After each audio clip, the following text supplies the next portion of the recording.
Divorce ಕೊಟ್ಟು ಅವಳನ್ನ ಆಚೆ ಕಳಿಸ್ಬೇಕು.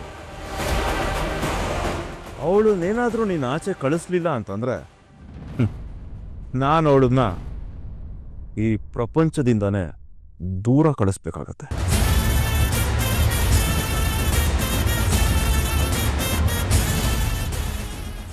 ಸರ್, ನನ್ನ ಕೊನೆ ಪ್ರಯತ್ನ ಅಂತ ನಿಮ್ಮ ಹತ್ರ ಬಂದಿದ್ದೀನಿ ಸರ್. ಈ ವಿಚಾರದಲ್ಲಿ ನಾನು ಒಂದು ಕೊನೆ ಮಾತಾಡ್ತೀನಿ, ಕರೆಕ್ಟಾಗಿ ಯೋಚನೆ ಮಾಡಿ. ನಿನ್ನ ಹೆಂಡತಿ ಬೇರೆ ಎಲ್ಲಾದರೂ ಒಂದು ಕಡೆ ಜೀವಂತವಾಗಿರಬೇಕಾ, ಅಥವಾ ನೀನು ಅವಳ ಜೊತೆನೇ ಬದುಕಬೇಕು ಅನ್ನೋ ಆಸೆಯಿಂದ ಅನ್ಯಾಯವಾಗಿ ಅವಳ ಜೀವನ ಕಳ್ಕೋಬೇಕಾ? ರಾಮಾಚಾರಿ, ಒಂದು ವಿಚಾರನ ಸರಿಯಾಗಿ ಜ್ಞಾಪಕ ಇಟ್ಕೊ. ನಾನು ನನ್ನ ಮಗಳು ಆಸೆಗೋಸ್ಕರ, ಅವಳು ಖುಷಿಗೋಸ್ಕರ, ಅದನ್ನು ನೆರವೇರಿಸೋದಕ್ಕೋಸ್ಕರ ಯಾವ ಮಟ್ಟಕ್ಕೆ ಬೇಕಾದರೂ ಹೋಗ್ತೀನಿ. ಅವಳ ದಾರಿಗೆ ಯಾರೇ ಅಡ್ಡ ಬಂದರೂ ಸರಿ, ನಾನು ಅವ್ರನ್ನ ಮುಗಿಸ್ಬಿಟ್ಟು ಹೋಗ್ತಾ ಇರ್ತೀನಿ. ಈ ದಯೆ, ದಾಕ್ಷಿಣ್ಯ, ನ್ಯಾಯ, ಧರ್ಮ ಅಂತ ಈ ಜಯಸಿಂಹ ನೋಡೋದಿಲ್ಲ. ಒಟ್ಟಿನಲ್ಲಿ ನನಗೆ ನನ್ನ ಮಗಳು ಸಂತೋಷ ಮಾತ್ರ ಮುಖ್ಯ.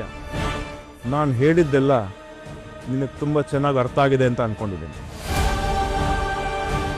ರಾಮಾಚಾರಿ, ನೀನು ಏನೇ ಮಾಡಿದ್ರೂ ಸರಿ, ನನ್ನ ನಿರ್ಧಾರ ಯಾವತ್ತೂ ಬದಲಾಗೋದಿಲ್ಲ. ಇನ್ನೊಂದು ವಿಷಯ ಹೇಳೋದಿಕ್ಕೆ ಮರ್ತಿದ್ದೆ.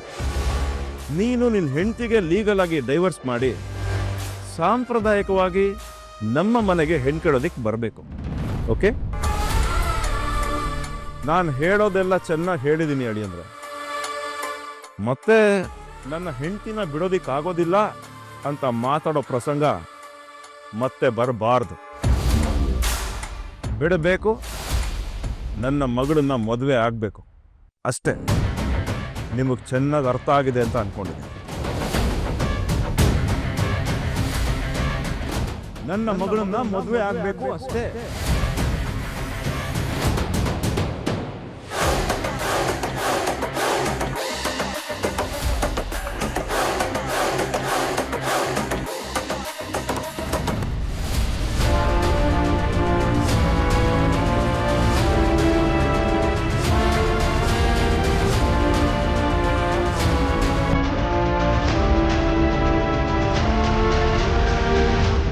ಬನ್ನಿ ಹತ್ರ ಇಲ್ಲಿ, ಎಲ್ಲಿ ಕೂತಾನೆ? ಬನ್ನಿ ಹತ್ರ. ನೀವು ಅಲ್ಲಿ ನೋಡಿ, ಯಾರವರು? ಇವರು ಅಗ್ರಹಾರದಲ್ಲಿ ಕಣಿ ಹೇಳ್ತಾ ಇದ್ರು. ಏನ್ ಅದ್ಭುತವಾಗಿ ಕಣಿ ಹೇಳ್ತಾರೆ ಗೊತ್ತಾ? ಹಿಂದೆ ಆಗಿದ್ದು, ಮುಂದೆ ಆಗೋದು, ಈಗಾಗೋದು, ಅಬ್ಬಬ್ಬಬ್ಬ ತುಂಬಾ ಚೆನ್ನಾಗಿ ಹೇಳ್ತಾ ಇದ್ರು. ನನಗೆ ಕೇಳಿ ಶಾಕ್ ಆಗೋಯ್ತು. ನಮ್ಮ ರಾಮಚಂದ್ರ ರಾಯರು ಇದಾರಲ್ಲ, ಅವ್ರ ಚಿಕ್ಕ ಮಗನ ಹತ್ರ ಮಾತಾಡ್ತಾ ಇದ್ರು. ಅದಕ್ಕೆ ನಾನು ಕರ್ಕೊಂಡ್ ಬಂದೆ. ಇದೆಲ್ಲ ನಮಗೆ ಯಾಕೆ ಬರೋರಿ? ಅದು ಹಾಗಲ್ಲ ಅದಕ್ಕೆ. ನಮ್ಮ ಅತ್ತೆ ಒಬ್ರು ಇದಾರೆ, ಅವ್ರಿಗೆ ಅದ್ಭುತವಾದ ಭವಿಷ್ಯ ಇದೆ, ಅದನ್ನ ಹೇಳಿ ಅಂತ ಕರ್ಕೊಂಡು ಬಂದೆ. ಈಗ ಬೇಡ ಅಂದ್ರೆ ಸರಿ ಹೋಗುತ್ತಾ? ಕೈ ಕೊಡುತ್ತಾಯಿ.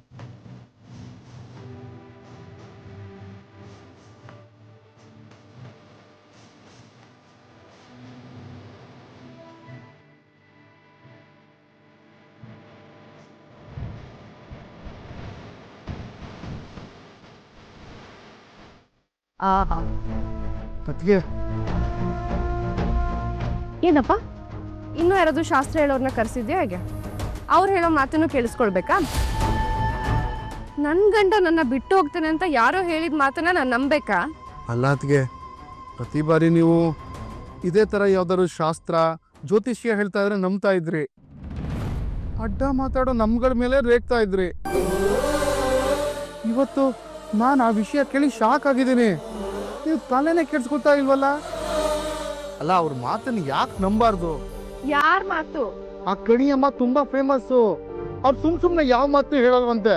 ರಸ್ತೆಲಿ 4 ಕಡೆ ಹೋದ್ರೆ ಶಾಸ್ತ್ರ ಹೇಳೋರು ಸಿಗ್ತಾರೆ, ಕಣಿ ಹೇಳೋರು ಸಿಗ್ತಾರೆ, ಎಲ್ಲಾ ತರ ಆಸ್ಟ್ರಾಲಜರ್ಸ್ ಸಿಗ್ತಾರೆ. 10 ದಾರಿ ತೋರಿಸ್ತಾರೆ, 100 ಪರಿಹಾರ ಹೇಳ್ತಾರೆ. ಅದನ್ನೆಲ್ಲ ಕೇಳಿಸ್ಕೊಳ್ಬೇಕು ಅಷ್ಟೇ, ಫಾಲೋ ಮಾಡಬಾರ್ದು. ಅಲ್ಲ ಅದ್ಗೆ, ಎಲ್ಲಾನು ಒಂದೇ ತರ ನೋಡ್ಬಿಡಿ. ಹೌದು ಹೇಳಿದ್ದು, ನಿಮ್ ತಾಳಿ ಕಟ್ಟಾಗಿದ್ದು, ನಿಮಗ್ ತೊಂದರೆ ಆಗಿದ್ದು, ಆ ಕಣಿಯಮ್ಮ ಬಂದು ಹೇಳಿದ್ದು, ಎಲ್ಲ ಒಂದಕ್ಕೊಂದು ಲಿಂಕ್ ಆಗ್ತಾ ಇದೆ. ಇದಕ್ಕಿರೋದು ಒಂದೇ ದಾರಿ. ನೀವು ರಾಮಾಚಾರಿ ಎಲ್ಲರೂ ದೂರ ಹೋಗ್ಬಿಡಿ. ಯಾವ್ದಾದ್ರು ದೂರದ ಆಫೀಸ್ಗೆ ಟ್ರಾನ್ಸ್ಫರ್ ತಗೊಂಡು ನೀವಿಬ್ರು ಆರಾಮಾಗಿರಿ. ಅನುಮಾನ ಇರೋ ಕಡೆ ಭಯದಿಂದ ಬದುಕೋದು ಸರಿಯಲ್ಲ. ಅದ್ಗೆ ಟೈಮ್ ಸರಿ ಇಲ್ಲ. ದಡ್ಡನ್ ತರ ಮಾತಾಡ್ಬೇಡ ಮುರಾರಿ. ಮನೇಲಿ ವಯಸ್ಸಾದ ಅತ್ತೆ ಮಾವ ಇದ್ದಾರೆ. ಅವ್ರನ್ನ ಈ ಸ್ಥಿತಿಲಿ ಬಿಟ್ಬಿಟ್ಟು ನಾನು ರಾಮಾಚಾರಿ ಹೋಗ್ಬೇಕಾ? ರಾಮಾಚಾರಿ ನನ್ನಿಂದ ದೂರ ಆಗೋದು, ನಾನು ರಾಮಾಚಾರಿಯಿಂದ ದೂರ ಆಗೋದು ಈ ಜನ್ಮದಲ್ಲಿ ಸಾಧ್ಯ ಇಲ್ಲ. ಇನ್ ಮುಂದೆ ಇಂಥ ವಿಚಾರಗಳನ್ನ ನನ್ನ ಮುಂದೆ ಮಾತಾಡ್ಬೇಡ. ನನಗೆ ಕೆಟ್ಟು ಕೋಪ ಬರುತ್ತೆ. ಮೊದ್ಲು ಇಲ್ಲಿಂದ ಹೋಗು. ಆಯ್ತು ಬಿಡಪ್ಪ, ನಾನೇ ಹೋಗ್ತೀನಿ.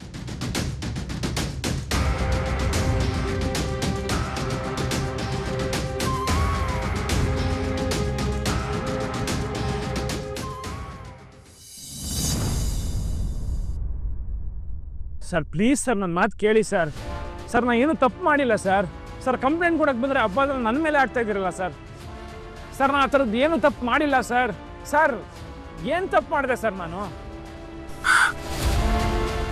ಸರ್ ಪ್ಲೀಸ್ ಸರ್, ನಾನೇನು ತಪ್ಪು ಮಾಡಿದೆ ಸರ್? ನಮಗೂ ಗೊತ್ತಪ್ಪ ನೀನು ಯಾವ ತಪ್ಪು ಮಾಡಿಲ್ಲ ಅಂತ. ಸರ್ ನನಗೆ ಅನ್ಯಾಯ ಮಾಡ್ತಿರೋ ಜೈಸಿಮನ್ ವಿರುದ್ಧ ಕಂಪ್ಲೇಂಟ್ ಕೊಡಕ್ಕೆ ಬಂದಿದ್ದೀರಾ, ನನ್ನ ಯಾಕೆ ಸರ್ ಒಳಗಾಕಿದ್ರಿ? ಹಾಂ, ನೀನು ಮಾಡಿರೋದು ಅದೇ ತಪ್ಪು. ಏನು ಹೇಳ್ತಾ ಇದ್ದೀರಾ ಸರ್? ಸೊಸೈಟಿಲಿ ಎಷ್ಟು ದೊಡ್ಡ ಮನುಷ್ಯ ಆ ಜಯಸಿಂಹ, ಅಂಥವ್ನು ಎದುರಾಕೊಂಡೆ ಅದು ತಪ್ಪಲ್ವಾ? ಸರ್ ನ್ಯಾಯ ಸಿಗುತ್ತೆ ಅಂತ ನಿಮ್ಮ ಹತ್ರ ಬಂದಿದ್ದೀನಿ ಸರ್. ನೀವು ನೋಡಿ ನನಗೆ ಅನ್ಯಾಯ ಮಾಡ್ತಾ ಇದ್ದೀರಲ್ಲ ಸರ್. ನಾನು ಅದನ್ನೇ ಹೇಳ್ತಾ ಇದ್ದೀನಿ. ಜಯಸಿಂಹ ಅವ್ರಿಗೆ ಎಷ್ಟು ದೊಡ್ಡ ಮನಸ್ಸಿದೆ. ಕೋಟ್ಯಾಂತರ ರೂಪಾಯಿ ಆಸ್ತಿಗೆಲ್ಲ ಇರೋ ಒಬ್ಳು ಮಗಳನ್ನ ಹುಟ್ಟಾಗಿಂದ ಬಡತನದಲ್ಲೇ ಬದುಕ್ತಾ ಬಂದಿರೋ ನಿನಗೆ ಮದುವೆ ಮಾಡ್ಕೊಡ್ತೀನಿ ರಾಜನ್ ಥರ ಇರೋ ಅಂದರೆ, ನೀನು ನೋಡಿದ್ರೆ ಅವ್ರ ವಿರುದ್ಧನೇ ಕಂಪ್ಲೇಂಟ್ ಕೊಡಕ್ಕೆ ಬಂದಿದ್ಯಲ್ಲ, ಇದು ನ್ಯಾಯನಾ? ಪಾಲಿಗೆ ಬಂದಿರೋ ಮಹಾಲಕ್ಷ್ಮಿನ ಬೇಡ ಅಂತೇಳಿ ಅವ್ರ ವಿರುದ್ಧನೇ ಕಂಪ್ಲೇಂಟ್ ಕೊಡಕ್ಕೆ ಬಂದಿದ್ಯಲ್ಲ, ಇದು ನ್ಯಾಯನಾ? ಸರ್ ಹಂಗಾರೆ ನಿಮ್ಮ ಪ್ರಕಾರ ದುಡ್ಡು ಒಂದು ಇದ್ಬಿಟ್ರೆ ಏನು ಬೇಕಾದ್ರೆ ಮಾಡ್ಬೋದಾ ಸರ್? ಸರಿ, ನಿನ್ನ ಲೆಕ್ಕಕ್ಕೆ ಬರ್ತೀನಿ. ದುಡ್ಡಿಲ್ದೆ ಏನು ಮಾಡ್ಬೋದು ಹೇಳು ನೋಡೋಣ.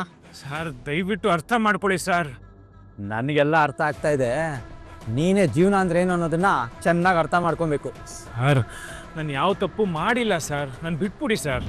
ಬಿಡ್ತೀನಿ, ಆದರೆ ಅದಕ್ಕೆ ಮುಂಚೆ ನಾನು ಹೇಳೋದನ್ನ ಸರಿಯಾಗಿ ಕೇಳಿಸ್ಕೊ. ಜಯಸಿಂಹ ಒಂಥರ ಕರುಣಾಮಯಿ. ಅವ್ರ ಮಾತನ್ನ ಕೇಳಿದ್ರೆ ಧರ್ಮರಾಜ ಇದ್ದಂಗೆ. ಅದೇ ಏನಾದರೂ ಅವ್ರ ವಿರುದ್ಧವಾಗಿ ನಡ್ಕೊಂಡ್ರೆ ಪ್ರಾಣ ತೆಗೆಯೋ ಯಮ ಧರ್ಮರಾಜ ಆಗ್ತಾರೆ. ಅದಕ್ಕೆ ಹೇಳ್ತಾ ಇದ್ದೀನಿ, ಸುಮ್ಮನೆ ಜಯಸಿಂಹನ ಮಾತನ್ನು ಕೇಳ್ಕೊಂಡು ನೆಮ್ಮದಿಯಾಗಿ ರಾಜನ್ ಥರ ಬದುಕು. ಇಲ್ಲ ನಾನು ಹಿಂಗೆ ಅಂತ ಜಯಸಿಂಹನ ಎದುರಾಕೊಂಡು ನಿನ್ನ ಜೊತೆಗೆ ಅನ್ಯಾಯವಾಗಿ ನಿಮ್ಮ ಮನೆಯವ್ರ ಪ್ರಾಣನೂ ಕಳ್ಕೊಂತೀಯ. ನೋಡು, ಹೇಳೋದೆಲ್ಲ ಹೇಳ್ಬಿಟ್ಟೆ. ಇದಕ್ಕೆ ಮೇಲೆ ನೀನು ಬುದ್ಧಿವಂತವಾಗಿ ನಡ್ಕೊಬೇಕು. ಮತ್ತೆ ಏನಾದರೂ ನಿನ್ನ ಕಡೆಯಿಂದ ಅದೇ ತಪ್ಪಾಯ್ತು ಅಂದರೆ ಇರೋ ಬರೋ ಕೇಸೆಲ್ಲ ಹಾಕಿ ಜೀವನ ಪೂರ್ತಿ ಹೊರಗಡೆನೆ ಬರಬಾರ್ದು, ಜೈಲಲ್ಲೇ ಕೊಳಿ ಹಾಗೆ ಮಾಡ್ಬಿಡ್ತೀನಿ. ಹುಷಾರ್. ರೀ ಬಸವರಾಜ್, ಸರ್ ಬಿಟ್ಟು ಕಳಿಸ್ರಿ ಅವನ್ನ.